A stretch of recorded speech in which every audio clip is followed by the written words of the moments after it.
जीवन में हम गुरु को नाराज़ नहीं कर सकते आध्यात्मिक तौर पे, ठीक है?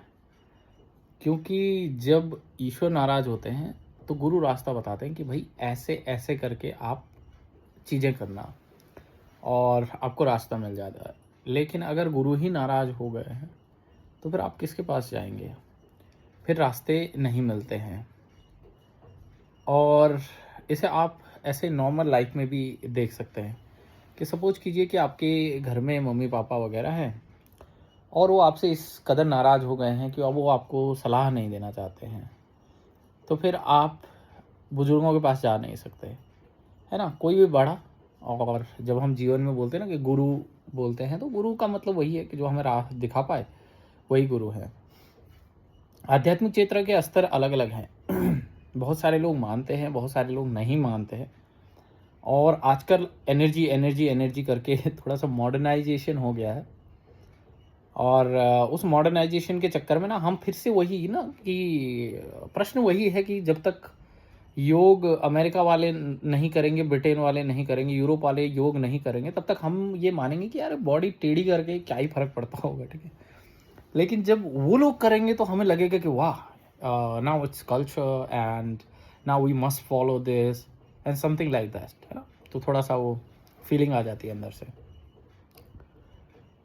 तो अब हमें ये मान के चलते हैं हम कि जैसे आजकल मैं देख रहा हूँ बहुत सारा करप्शन चल रहा है, आध्यात्मिक उसमें भी बड़ा करप्शन चल रहा है। इस पे ज़्यादा कमेंट तो नहीं करूँगा, लेकिन कुछ चीज़ें अपने बचाव के लिए रखें। क्यों? क्योंकि जो स्तर थे ना सोचने के, मान लो कि थर्ड आई एक्टिवेशन के बाद जब आपकी गुरु कृपा हो जाती है आपके बाद में, तो अब बहुत सारी चीज़ें साधक देख सकता है। जो चीज़ें नहीं दिखती हैं कॉमन आदमी को, वो चीज़ें दिखती हैं। पीढ़ी दर पीढ़ी किसी इंसान की रीडिंग हो जाती है कि भाई उसकी इस पीढ़ी में जाके ब्लॉकेज था, है ना? जिसे हम पितृ बोलते हैं कि पितरों का ये प्रॉब्लम था और ये इच्छाएँ थी वो ख़त्म नहीं हो पाई मरने से पहले, अब वो इच्छाएँ चल रही हैं, तो ठीक है वो सारी चीज़ें, है ना? वो इस तरह से मतलब बहुत सारी चीज़ें चलती हैं इसमें, लेकिन एक जो वर्ड आ रहा है ना कि एनर्जी कि भाई एनर्जी है। भाई चेतना और एनर्जी में ज़मीन आसमान का अंतर है। मतलब आप ये करिए कि एक एनर्जी क्या होती है कि आप इलेक्ट्रिसिटी है, एनर्जी हम मानते हैं। तो आप जाके तार को छूइए, कोई छोटा बच्चा तार को छूता है, बड़ा छूता है, कोई छूता है, जलेगा वो, ठीक है? उसको करंट लगेगा। आध्यात्मिक तौर पे हम उसे एनर्जी नहीं कहते, उसे चेतना कहते हैं। जब गुरु के पास आप हैं, आपका छोटा-सा बच्चा है, आप अगर गुरु के नियमों को तोड़ेंगे, तो आपका दंड बहुत बड़ा आपको मिलेगा। लेकिन आपका कोई छोटा-सा बच्चा कोई गुरु के नियम जो आपने बनाए हैं, उन नियमों के परे चला जाता है, वो कुछ भी कर देता है वहाँ जाके, वो बच्चा वो उसको माफ़ी मिल जाएगी, ठीक है? वो उसको बाल मन के खेल बोल के उसको छोड़ देंगे। है ना? मतलब आप ये समझिए कि वो जो स्तर है ना, वो जो चेतना का स्तर है, जो आपके साथ में काम कर रहा है, वो ऐसा नहीं है कि वो चीज़ें देख नहीं सकते हैं। आप किसको ठगना चाहते हो, है ना? अब मैं अपने मुद्दे पे आता हूँ कि जो ये मैंने इतनी कहानी सुनाई ना आपको, आपको लग रहा होगा कि यार ये घुमा-फिरा के अजीब-अजीब बातें होती हैं। तो चेतना का स्तर है ही ऐसा कि मतलब वो एक स्तर ऐसा है ना, समझिए कि सपोज़ कीजिए एक छोटे बच्चे को मैं समझाने की कोशिश करूँ कि यार परमाणु बम कैसे बनता है? वो सोचता रहेगा यार ऐसा हो सकता है क्या? ऐसा पॉसिबल है क्या? है ना? उसके लिए वो चीज़ पॉसिबल नहीं है। तो जब आप चेतना के निचले स्तर पे होता है कोई आदमी, तो उसको वहाँ तक पहुँचाना बड़ा कॉम्प्लिकेटेड हो जाता है कि मतलब उसको समझाना। तो इसलिए गोल-मोल बातें होती हैं और बहुत सारी ऐसी चीज़ें होती हैं ना कि वो गुरु परंपरा में उन चीज़ों को आप क्लियरली बोल नहीं सकते हैं, है ना? कि मतलब मैं आपको बोलूँ कि नहीं यार ऐसा होता है।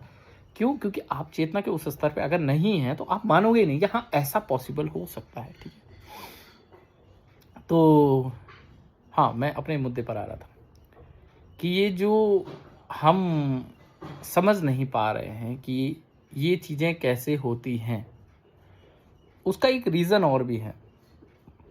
उसका रीज़न ये भी है कि जो गुरु परंपरा है, वो भी काफ़ी हद तक ना वो टूट चुकी हैं। लोग इवन जो कुल देवता हैं, कुल देवियाँ हैं, उनको भी भूल चुके हैं। बहुत सारे ऐसे देवी देवता थे इससे पहले, और जो कुल देवता होते हैं वो गुरु व्यवस्था ही है। मतलब वो आपके कुल देवता तो हैं ही, लेकिन वो आपके कुल गुरु भी वही है। मतलब वो गाइड वही करेंगे आपको प्रॉपर तरीके से, सारी चीज़ों को लेके आगे चलेंगे। तो कहीं न कहीं अगर आपको इन चीज़ों में थोड़ा-सा, जैसे कि आप लाइफ में स्ट्रक फ़ील कर रहे हैं कहीं पर भी, तो आप जाके सबसे पहले अपने कुलदेवता की, मतलब ऐसी बात नहीं कर रहा हूँ मैं कि आपको जुकाम हो गया, बुखार हो गया और आप चल दिए कुलदेवता के शरण में कि ये वो आपका पैरासिटामोल से ठीक हो जाएगा। लेकिन जब लाइफ में ऐसा लगे कि आपको कि सारी तरफ से रास्ते बंद हो रहे हैं मेरे, जब ऐसा लगे कि यार ये ब्रेन की कैपेसिटी ना अब ख़त्म हो गई है, अब मेरे से कुछ हो नहीं रहा है, ठीक है, ना शरीर काम कर रहा है ना मन काम कर रहा है, तो उस चेतना का सहारा जो कि आपके कुल के साथ चल रही है ना, वो सुन लेती है। वो ऐसा नहीं है कि वो एनर्जी एनर्जी मान के मत चलिए, जैसा आपको वीडियोस में दिखा दें कि ये एनर्जी होती है, ये होती है, ये नेगेटिव, ये पॉजिटिव एनर्जी। नहीं भाई, वो चेतना है।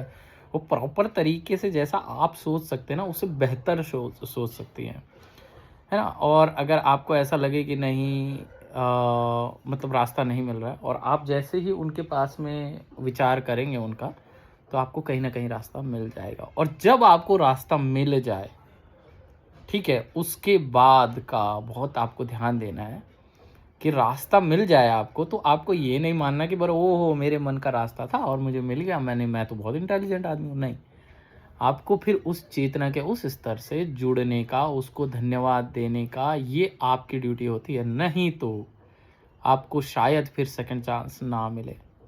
तो इन चीज़ों का ध्यान रखें जब भी आप किसी कुल देवता का, किसी चेतना के ऐसे स्तर का, गुरुओं का मार्गदर्शन प्राप्त करें, तो ध्यान रखें आगे कि अपना आचरण शुद्ध रखें। और क्योंकि वो चेतना का स्तर तभी आप तक पहुंचेगा जब आपका जीवन, आपका मन अंदर से आपकी शुद्धता होगी, ठीक है।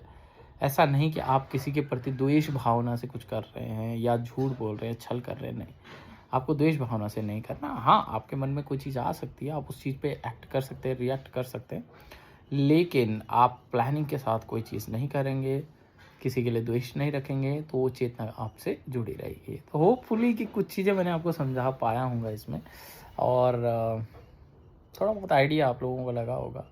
आगे आगे देखते हैं, जितनी गुरु की आज्ञा होगी उतना आप लोगों के साथ में डिस्कशन चलता रहेगा। मिलते हैं, हरिओम।